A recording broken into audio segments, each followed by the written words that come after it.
Jimi was a little bit kind of larger than life for me, and he was kind of he was a free spirit, and he was, you know, this kind of avant-garde guy that was doing kind of crazy things, and he was also kind of the cool crowd, you know. He was like the younger, cooler crowd that had come into the valley. At the point I met him, I think I had 2 kids, and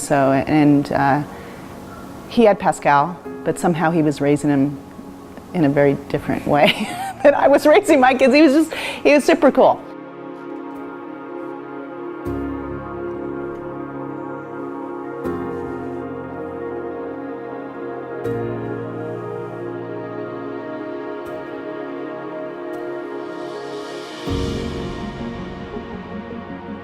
We became friends when we worked together on this project, and it was late, and it was the last year of his life that we really got to know each other.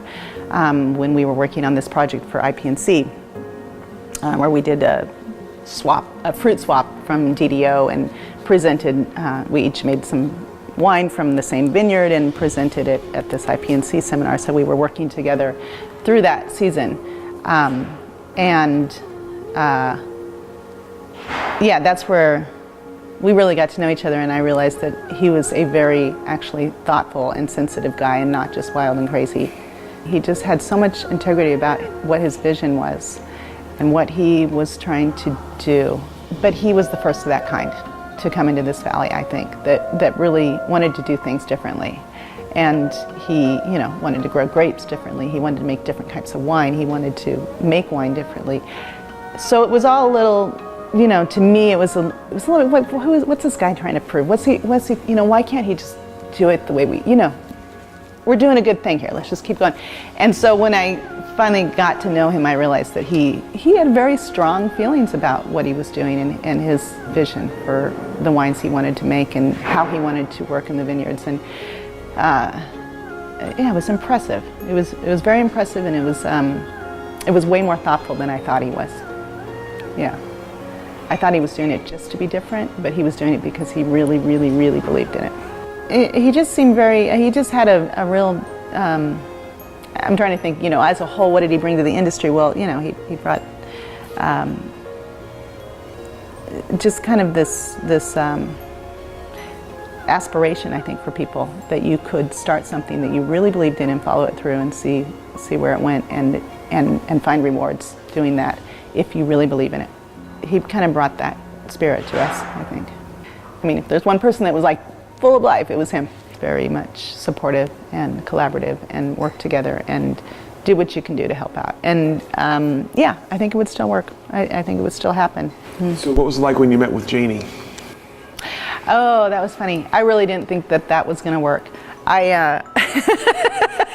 She came up, and, you know, she didn't know anything about this industry and the community, and you know, she seemed very much, and this is all my perspective, and I may be wrong because, again, I didn't know Jimi as long, but she seemed out of her element, completely out of her element. And I thought, this is nice, she's trying to do this. There's no way. You have to devote yourself to it. You have to really do it. You can't just kind of fly in and out. And so I didn't have a lot of hope. I thought it was a really nice thing she was trying to do for that vintage, and then it probably would go away. So yes, to see where she's taken this thing and completely devoted herself to it, and protected it, and remained true to Jimi's vision is just remarkable. It's really a testimony to her. So you didn't think the Brooks Winery would still be around in 2017? No, there is no way I thought that it would be around. It was a young winery. It wasn't an established, you know, winery at the time. It was still growing and getting established, and so it would have been very easy to just let it go. So that was not. No, I thought maybe a couple years she'll have fun with it, and then she'll realize how hard it is, and she'll say, "Forget this." Yeah, it's been incredible to watch. Incredible, and Jimi would be just blown away, I think, by where it is. I think one of my favorite times with him was on this panel at IPNC, because it was it was me and Jimmy and Rob Stewart and Steve Dorner, I think was the other one. And we were all supposed to present our wines and talk about what we did differently, right? And this was the '03 vintage, which was tremendously hot and very strange. And so it was very atypical.